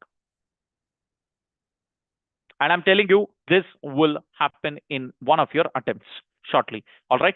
Because off late, there is a lot of hue and cry on deposits. There is a lot happening on the deposit side. All right. So please understand, this section talks about who can go ahead. And first thing is to whom this section is not applicable. All right. What is more important is here under section 74, repayment of deposit before the commencement of this act. This section might not be much relevant because this has already been long after the implications or after the effectiveness of Companies Act 2013. Section 76 is talking about acceptance of deposit by certain company. Now, these are eligible companies that we are talking about. Now, what is an eligible company? Only those public companies which have a net worth of 100 crores or more, or turnover of 500 crores or more, and which has taken a prior consent of the members in a special resolution, invite public for accepting deposits. These companies are called as eligible companies. Very important, how much can an eligible company accept? Not more than 25% of the paid up capital and free reserves. Time period, minimum 6, maximum 36. Can I go ahead and repay before 6 months? Answer is yes, if the deposits are not exceeding 10%. It shall not be repaid before 3 months. Minimum 3 months at least you have to keep. I hope you remember this was something that I had spent a lot of time. 6 months minimum, maximum 36 months. No, sir, I don't want for 6 months and all. Within 3 days I want. Law says don't do this stupidity. First of all, this is one chapter which I don't want you to enter at all. And the moment you enter, you cannot leave so early. So minimum, if you want to reduce from 6, I can reduce it to 3 months and not before that. You cannot make a payment before that. Clear, everyone? Understood? Can I continue? Yes, sir. The next thing is, company cannot issue secured deposits until and unless trustees are appointed. All right. Company has to maintain a register. Every company which is not adhering to the provision will be penalized with a period with an amount of 18% per annum. All right. In case if you have any overdue amount, how much is the amount which a government company can accept? It is going to be up to 35% of the paid up capital. Now, what is a not deposit is going to be a question in examination. All right. When I was doing this topic as well, I clearly mentioned the question will not be what is deposit. The question will be what is not deposit. So you have to go through the entire definition of deposit and rules thereunder. I hope I'm clear, everyone. All right. One of you read. Quick. Amount received from. Jivita, there in the session? Yes, sir. All right, good. Read, one of you. Not a deposit. Amount received from government, amount received from banks, amount received from any bank as loan. Example, received from SBI, HDFC, etc. as a loan. Amount received from public financial institution as a loan. Amount raised through commercial paper, certificate of deposits. Amount received from another company. Amount collected in the form of share application money. However, Hold. it shares not. Hold. Any amount which is taken as a share application money is also not deposit. However, if the shares are not allotted within 60 days, while I was discussing incorporation of companies itself, I told you 60 days is what I give you for, or rather prospectus, while I was discussing, I had mentioned 60 days is what I give you for allotment of shares. No, sir, I forgot. 61st day, can I allot? Answer is no. 15 days now I'll give you for returning the money. No, sir, I forgot that as well. 76th day, it is going to be considered as a deposit. Clear, everyone? Understood? Very, very, very important exception this is. I want each one of you to note down this exception. All right, share application money. Any adjustment of the above sets from for any other purpose shall not be treated as refund. Any amount, again, another very important point. Any amount which is received from a director of a company, relative of a director of a private company, will not be considered as a deposit provided they've given a declaration that it is out of their own funds and not from borrowed funds. All right. Very important. Director of both public and private, relative only of private. They have not covered public company here. All right. So if I take any amount from a relative of director of a public company, is it a deposit? Yes, that is a deposit. Clear, everyone? Can I continue? All right. Yes. The next thing is secured charges are not deposit. However, unsecured portion will be considered as deposit. Non-convertible debentures, which are not having any charge on the assets and is listed on the stock exchange, will not be considered as deposit. But very important, it has to be listed on the stock exchange. Why? Because it is not secured. It is risky. So at least by listing it on the stock exchange, you're making it easier for people to leave, liquidate, and get out of it. Are you understanding? The next point is any amount which is taken from employees up to their annual salary, non-interest bearing amount which is held in trust, any amount which is received as an advance for the purpose of goods and services. However, if it is for goods and services, within 365 days, I have to give those goods and services. If I don't give within 365 days, it will be considered as a deposit. All right. The next thing is received in connection with any immovable property, security deposits for performance of any contracts, capital goods, it will not be considered as a deposit. For any future services, which is warranty and maintenance, will not be considered as deposit, provided it is not for more than 5 years. All right. Very, very important point which I want you to remember is on any amount which is received by a startup company, 25 lakhs or more, in convertible notes and in one single tranche, if these all conditions are satisfied, only then it will not be considered as a deposit. Startup, I am expecting a question. Startup, I am expecting a question. Why? Because there is a lot of hue and cry around us about startups. Am I making sense, everyone there in the session? All right. Yes. So this is about your whole discussion on deposit. Now, who can take a deposit? Eligible companies and other companies. Eligible companies are public companies which can go ahead and take money. All right. Other companies are nothing but your private companies. Now, how much is the money that they can go ahead? Eligible company, they can go ahead and take not more than 10% from members, not more than 25% from public. If it is a government company, they can go ahead and take 35% from public. How much? 35% of what? Paid up capital plus free reserve. Open your eyes. Abhay. Free reserves includes securities premium as well. Very, very, very important point. Expect a numerical kind of question here. Expect a numerical kind of question here. The next thing is, if it is a private company, or if it is an other than eligible company, so it is other than other public companies, they cannot take more than 35% of the member amount from members. All right. Private companies can take up to 100% of the paid up capital. So open your book. Quick.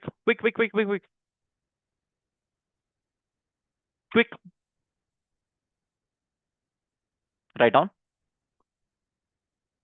Acceptance of deposit. Quick. Tired? Yes. No. Okay. No. Write down. Acceptance of deposit. 3 arrow marks.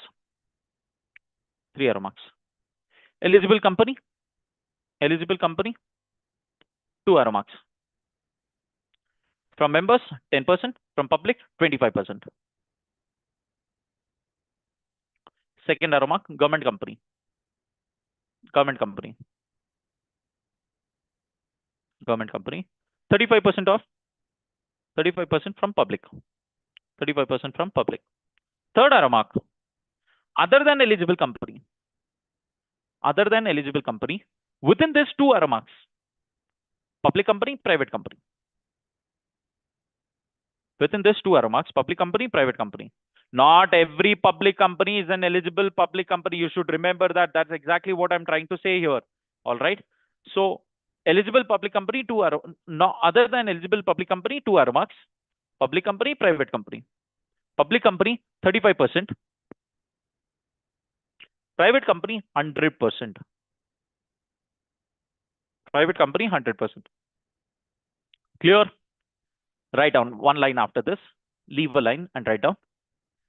Percentage of paid up capital plus free reserves. Percentages of paid up capital plus free reserves. Full stop. Srinivas. Free reserve includes securities premium. Free reserves include securities premium. Clear, everyone? Yes, sir. Can I continue? Yes. Yes, The sir. next point is charges. Let's go to the next chapter, charges. All right. Now, when it comes to charges, simple topic.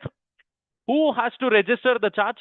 Whoever has created a charge in India and outside India shall register within 30 days. All right. Very important. The registrar may give additional period as well. However, if you're not doing it within the additional period as well, condonation can be given with an additional fees. If you're not doing it within the additional fees as well, then there will be something called as an ad valorem fees. All right. Now, application for registration, who has to file it? company has to register the charge. If company fails, all right, if a company fails, on screen everyone, to register the charge, then the person in whose favor the charge is created can go ahead and apply for the charge registration. I repeat, everyone on screen, who can register the charge? It is the company. First responsibilities of the company. If the company has forgotten, then any other person in whose favor the charge is created can also go ahead and register the charge. All right. That person will have all the rights to recover the money from the company for registration. Section 77 does not apply to a few companies. All right. Now, what is Section 77 that we have just spoken about is charges or duty to register charges. Whose responsibility this is? In this, we have come across two concepts. One is called floating charge. The other one is called fixed charge. Somewhere you remember the faculty at least? Fixed charge means I remember, or fixed charges, I know which asset is particularly given as a security.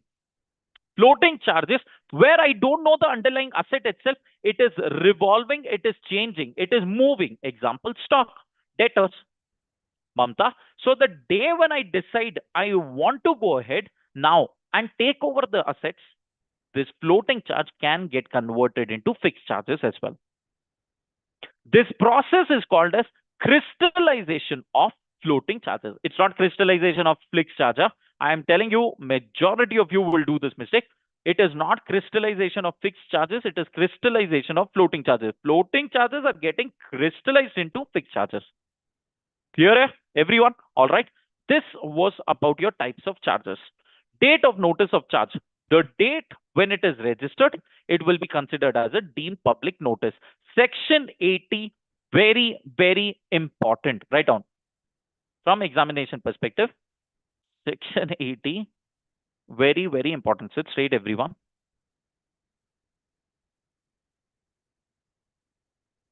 Write down. Next. 82, once you made the payment, you will get something called as satisfaction of charges, and the document is called as memorandum of satisfaction. All right. After this, Section 83, if there is any entry of satisfaction and release in the absence of intimation from the company, if the company has failed to give any intimation that the charges are removed, then the registrar himself can go ahead and consider issuing the satisfaction memorandum. All right. Section 84, in case of any insolvency, you can go ahead and appoint any receiver or manager. Companies, Section 85, are supposed to maintain a register of charges, which will have all the details. Very, very important aspect is it has to be maintained permanently. This is a permanent record. This is not for 8 years. I repeat, register of charges is a record which is maintained permanently. Clear? Everyone understood? All right. Instrument related to such charges, whatever documents you have, those documents you have to maintain only for 8 years. But when after satisfaction, sir, we didn't understand head and tail. Sit straight. One is the registered, the full-blown register, which is having all the charges created right from inception. Second is called as instrument. What is this instrument? All those papers, all those underlying documents which are there, that you have to preserve only for 8 years. Sir, but just now you said I have to maintain permanently. Record has to be maintained permanently. The main register has to be maintained permanently. But underlining supportings which are there, that has to be maintained only for 8 years. But 8 years also from when? 8 years from satisfaction. All right. Not from the date of creation. It is 8 years from satisfaction. Important topic. Important topic. Last one. I've yelled at the top of my voice. If you don't listen, there is a punishment. 5 lakhs and 50,000 is for the officer. Open your books quickly right now. Quick. Right now.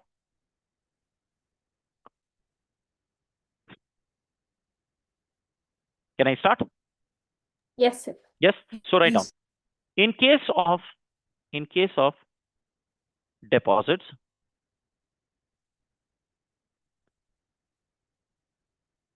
scratch the word deposits now. Write down charges. We're learning charges, not deposits.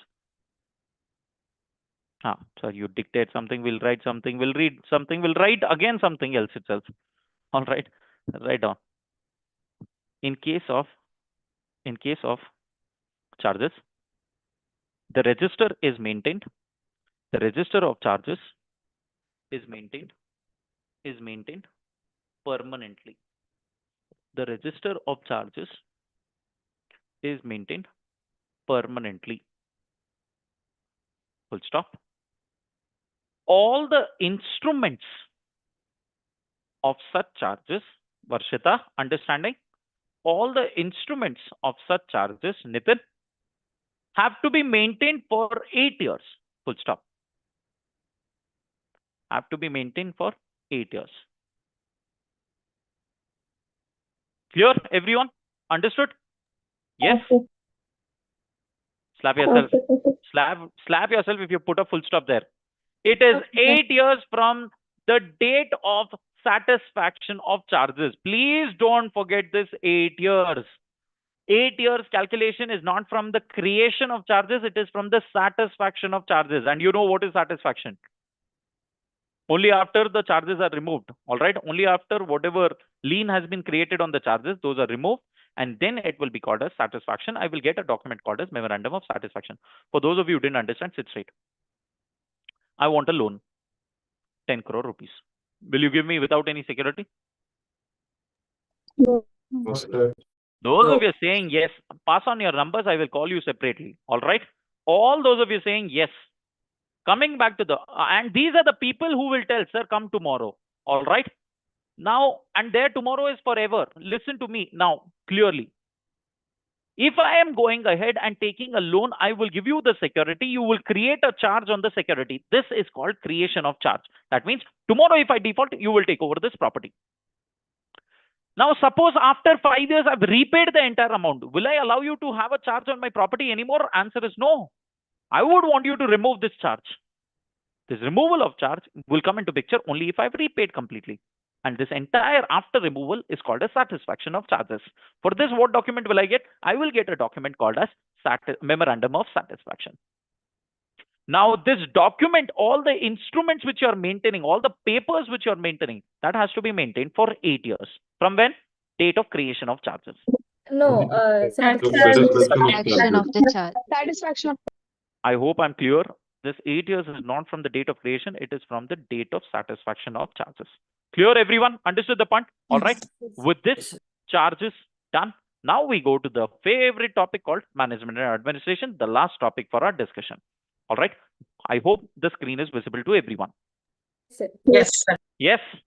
Section 87 talks about rectification in central government. This is actually to be included along with your charges itself. In case if there is any rectification to be made, you can go ahead and make the rectification. I come to management and administration. Section 88, register of members. All right. Register of members to be maintained by the company. Index is to be maintained only if it is satisfying. Not every register has to maintain index. Only those register which have more than the specified number of members have to maintain index. It's not for everyone. What is the specified number? 50. 50. Everybody there in the session? Yes. Majority of you don't even Yes, know sir. this. All right. So index has to be maintained only in case if there are more than 50 members. This register has to be maintained permanently. All right. This register is not for short period. This is for permanent. Can I maintain this register anywhere else? Answer is yes. Other than registered office, you can maintain it at any other place provided a special resolution is passed. And 1/10 of your total number of members should reside there. Only then you can go ahead and maintain it somewhere else. Section 89 talks about beneficial interest. All right. This comes into picture in 3 scenarios. If you remember, we had discussed. One was in case of a partner holding shares on behalf of partnership firm.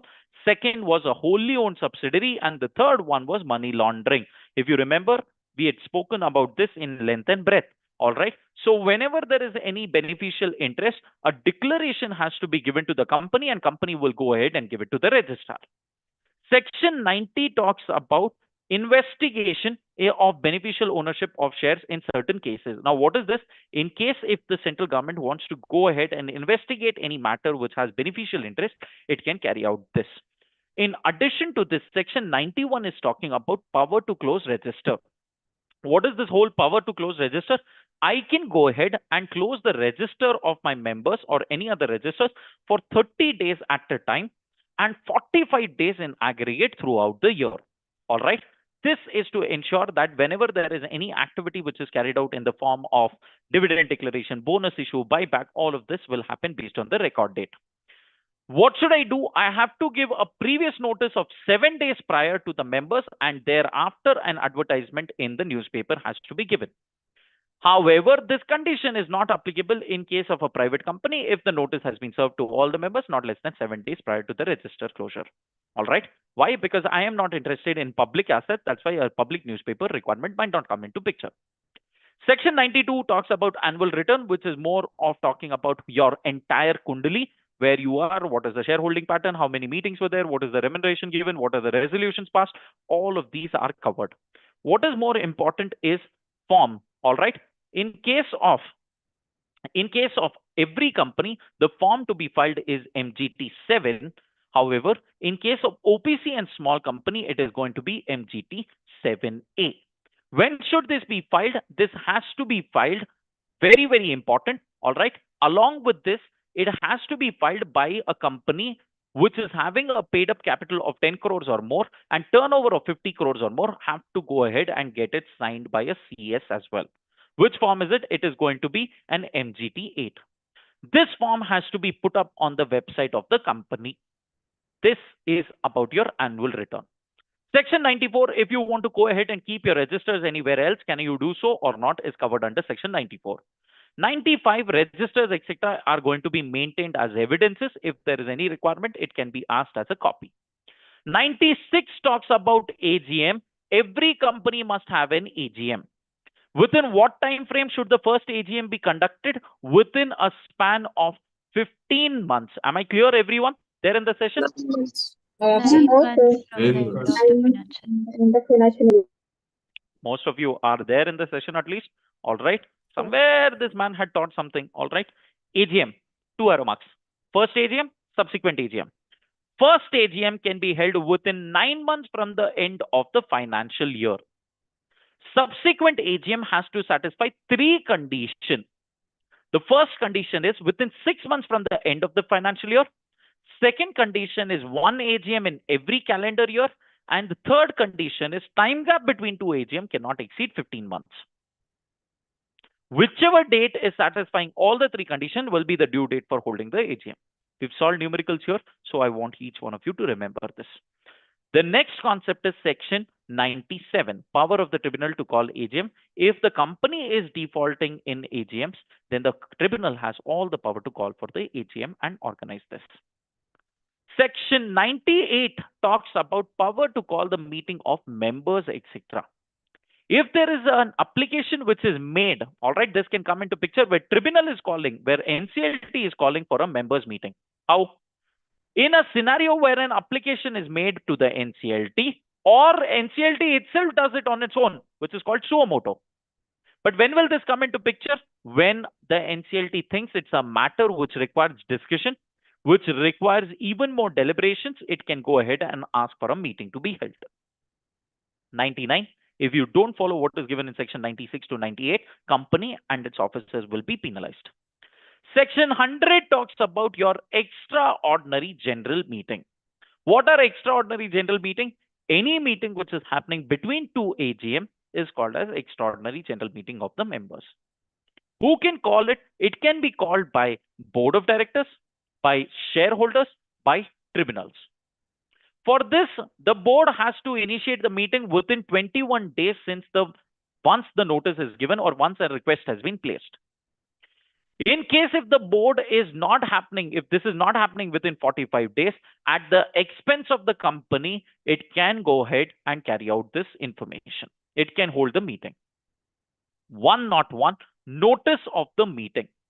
Every meeting, members meeting should give a notice to the members. If the notice is not given, that meeting itself is going to be considered as invalid. However, if it is not an intentional omission, but by error, by by mistake, if you missed out, all right, if it was not intentional, but it was accidental, then that will not invalidate the meeting. You will have to understand the concept that in case of meetings, You have to give 21 clear days of notice. All right. Now, what is 21 clear days? You have to ensure 2 days of notice coming and going. All right.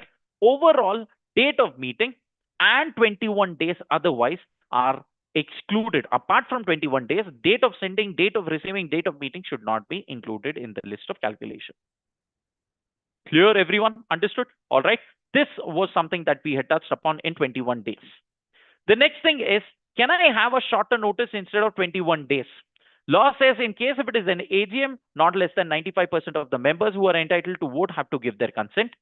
If it is an EGM, again 95% of the members with voting power or without voting power, as the case may be, wherein voting will not be coming into picture, can go ahead, give their comments, give their consent. It can be done at a shorter notice.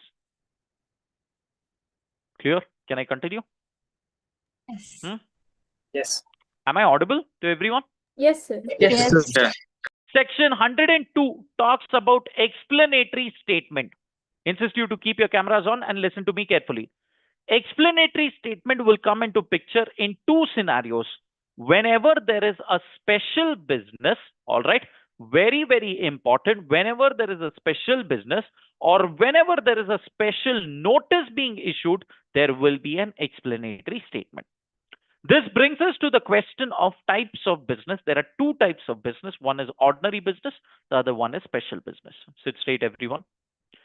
Special business is anything other than ordinary business. What is ordinary business? Adda points in an AGM is always ordinary business. Other than that, everything else is special business. Now, what are adda points? Adoption of financial statements. Second one is declaration of dividend. The third one is appointment of directors and fixing their remuneration. And the fourth one is appointment of auditors and Only fixing their appointment. remuneration. Remuneration of audit.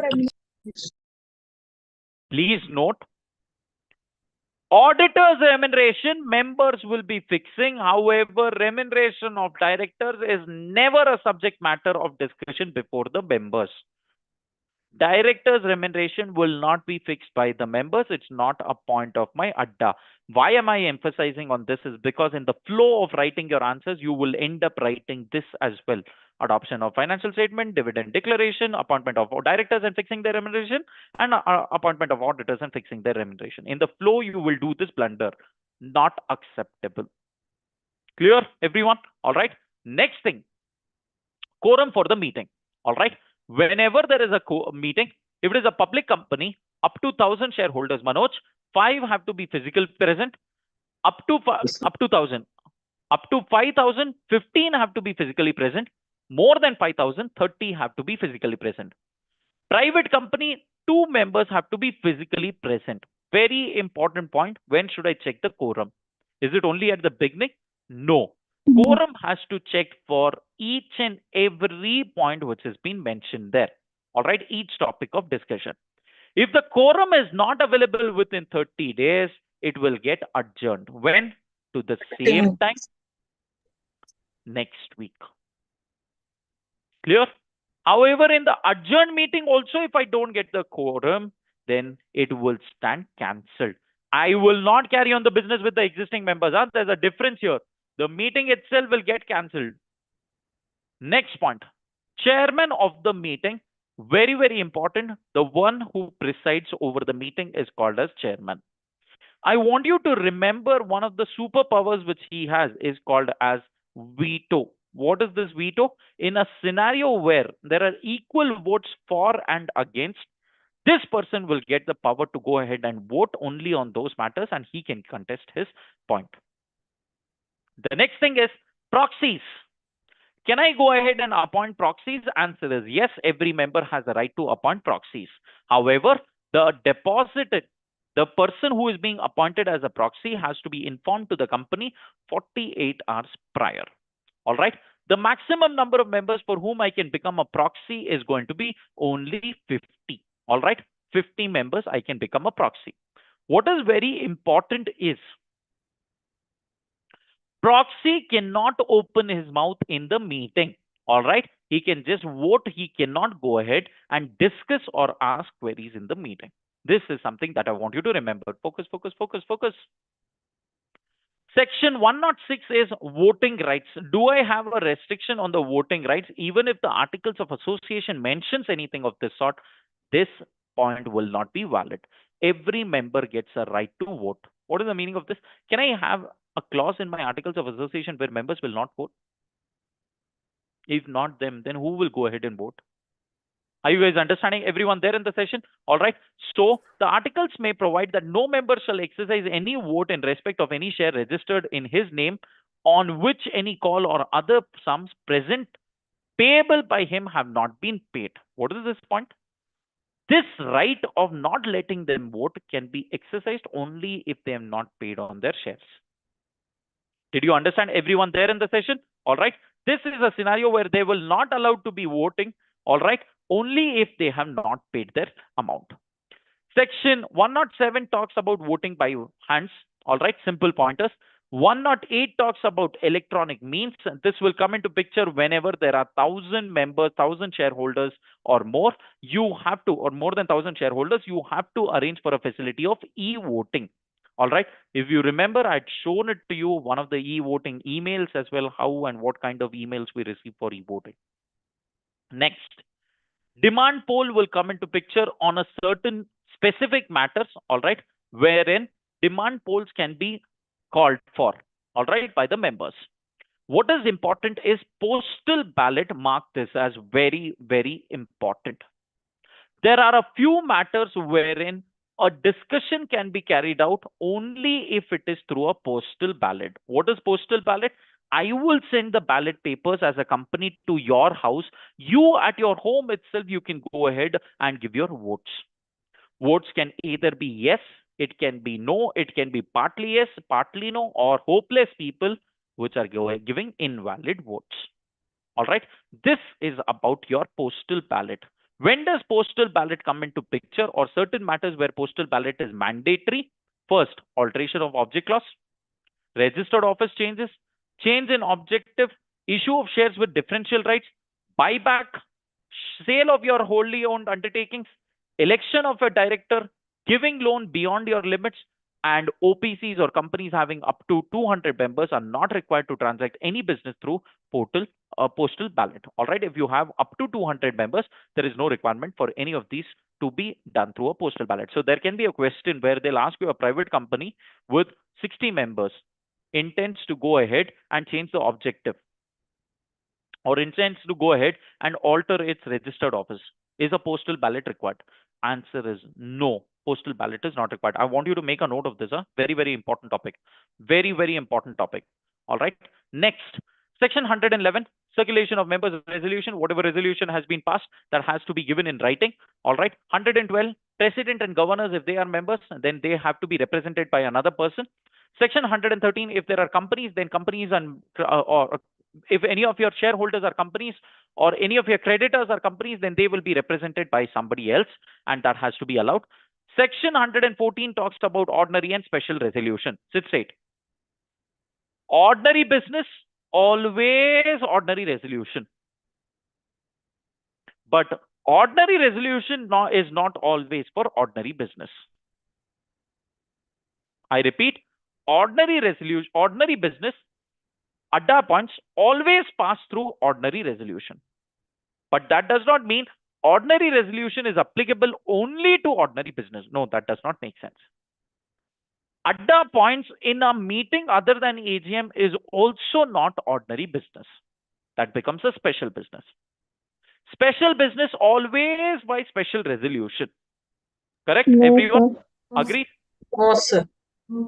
Even ordinary. Special business can be passed through any of the resolution. It can be ordinary, it can be special, it can be unanimous. Any of the resolutions can be passed for special business. In this situation, what is special resolution? You have to understand. If there is any resolution which requires special resolution, you have to understand few conditions have to be satisfied. First, the number of votes in favor have to be 3 times the number of votes against.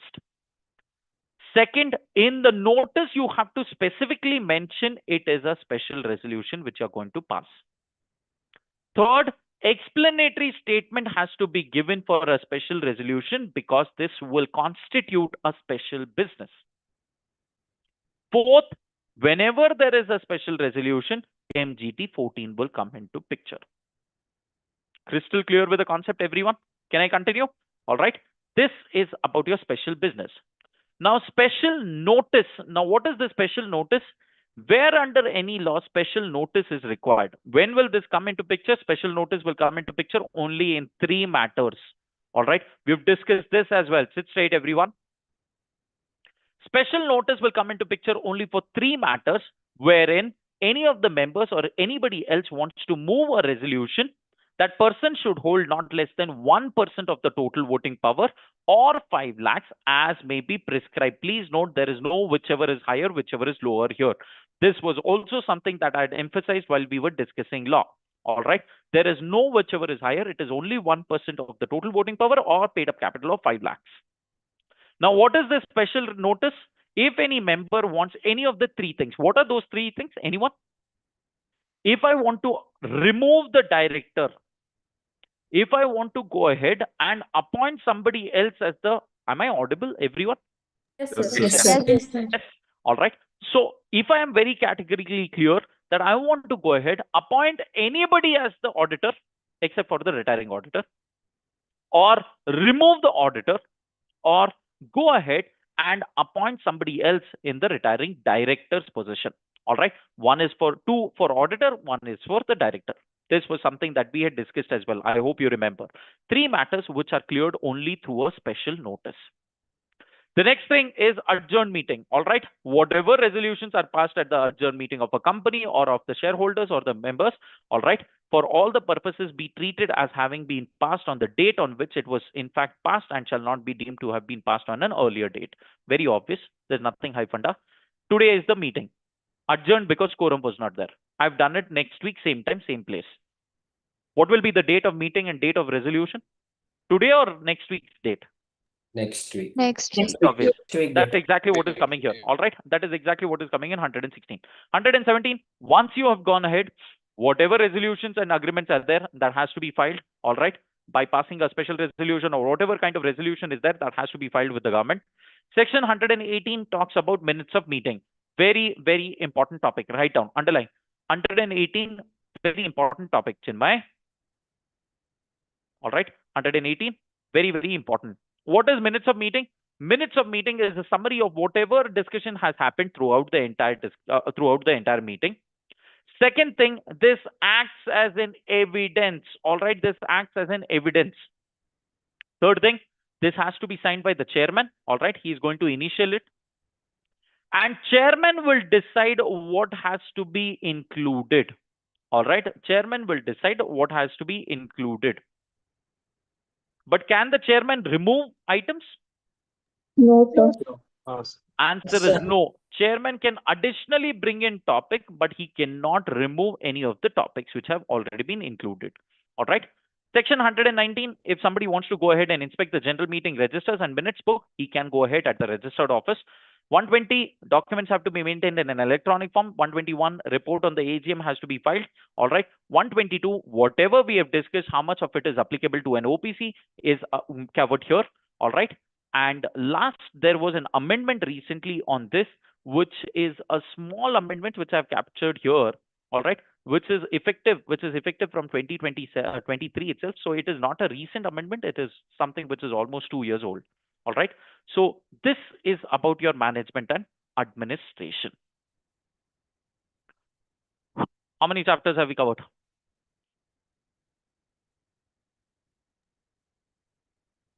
8. 7. 7 chapters. 8. How can I get different answers if the same crowd is being taught in a span of 2 hours by the same person? 7 chapters. How many? 7. 8. Including 8, introduction. 8. My bad. I'm sorry. 8 chapters. I'm sorry. Is the screen visible to everyone? Yes, Yes, sir. Yes, sir. You guys have learned the art of testing somebody's patience. Very good. All right. So preliminary done. Incorporation done. Prospectus done. Deposits done. Charges done. Management and administration done. We have finished General Clauses Act and we have finished interpretation of statute. 8 chapters.